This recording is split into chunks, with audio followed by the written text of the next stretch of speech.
దశకము 35 ఛందస్సు స్రగ్ధర.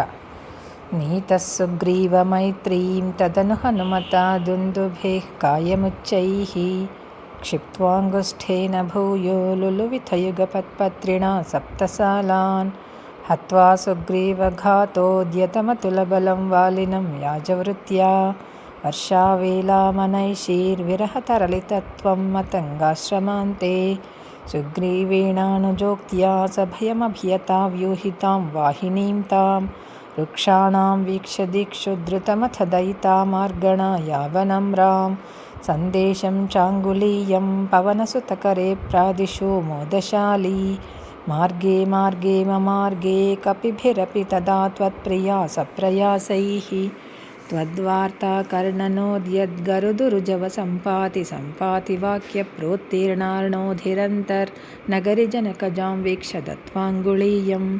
ప్రక్షుద్యోద్యానమక్షక్షపణచ నరనः సోఢబంధో దశాస్యం దృష్ట్వా ప్లుష్ట్వా చ లంకాం झटिति स हनुमान् मौलिरत्नं ददौ ते त्वं सुग्रीवाङ्गदादिप्रबलकपिचमूचक्रविक्रान्तभूमि चक्रोभिक्रम्य पारे जलधिनिशिचरेन्द्रानुजाश्रीयमाणः तत्प्रोक्तां शत्रुवार्तां रहसि निशमयन् प्रार्थना पार्थ्यरोषप्रास्ताग्नेयास्त्रतेजस्त्रसदुदधिगिरा लब्धवान् मध्यमार्गं कीशैराशान्तरोपाहृतगिरिनिकरैः सेतुमाधाप्य यातून्यामर्द्यदंष्ट्रानखशिखरिशिलासालशस्त्रैः स्वसैन्यैः व्याकुर्वन् सानुजस्त्वं समरभुवि परं विक्रमं शक्रजेत्रा वेगान्नागास्त्रबद्धः पतगपतिगरुन्मारुतैर्मोचितो भूः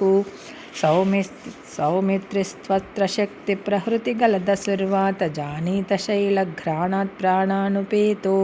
विकृणुत कुसृतिश्लाघिनं मेघनादम् मायाक्षोभेषु वैभीषणवचनहृतस्तम्भनः कुम्भकर्णं सम्प्राप्तं कम्पितोर्वीतलमखिलचमूभक्षिणं वीक्षिणोस्त्वं गृह्णन् जम्भारि सम्प्रेषितरथकवचौ रावणेनाभियुध्यन्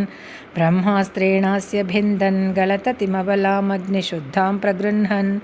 देवश्रेणीवरोज्जीवितसमरमृतैरक्षतैरुक्षसङ्घैः लङ्काभर्त्रा च साकं निजनगरमगाः सप्रियः पुष्पकेण प्रीतो दिव्याभिषेकैः अयितसमधिकान् वत्सरान् पर्यरंसीः मैथिल्यां पापवाचा शिव शिव किल तां गर्भिणीमभ्यहासीः शत्रुघ्नेनार्दयित्वा लवणनिशिचरं प्रार्दयश्चोद्रपाशं तावद्वाल्मीकिगेहे कृतवसतिरुपासूतसीतासुतौ ते वाल्मीकिस्त्वत्सुतोद्गापितमधुरकृतेराज्ञया यज्ञवाटे सीतां त्वय्याप्तुकामी क्षितिमविशदसौ त्वं च कालार्थितो भूः हेतोः सौमित्रिघाती स्वयमथ सरयूमग्ननिःशेषभृत्यैः साकं नाकं प्रयातो निजपदमगमो देव वैकुण्ठमाद्यं सोऽयं मर्त्यावतारस्तव खलु नियतं मर्त्यशिक्षार्थमेवं विश्लेषार्थे निरागस्त्यजनमपि भवेत् कामधर्मातिसक्त्या नो चेत् स्वात्मानुभूतेः क्वनुतनमनसो विक्रिया चक्रपाणे सत्वं सत्वैकमूर्ते पवनपुरपते व्याधुनो व्याधितापान् सत्वं सत्वैकमूर्ते पवनपुरपते व्याधुनो व्याधितापान् जानकीकान्तस्मरणं जय जय राम रामचन्द्राय जनकराजजामनोहराय मामकाभीष्टदाय महितमङ्गलम् रामचन्द्राय जनकराजजामनोहराय मामकाभीष्टदाय महितमङ्गलम्। नारायण अखिलगुरो भगवन्नमस्ते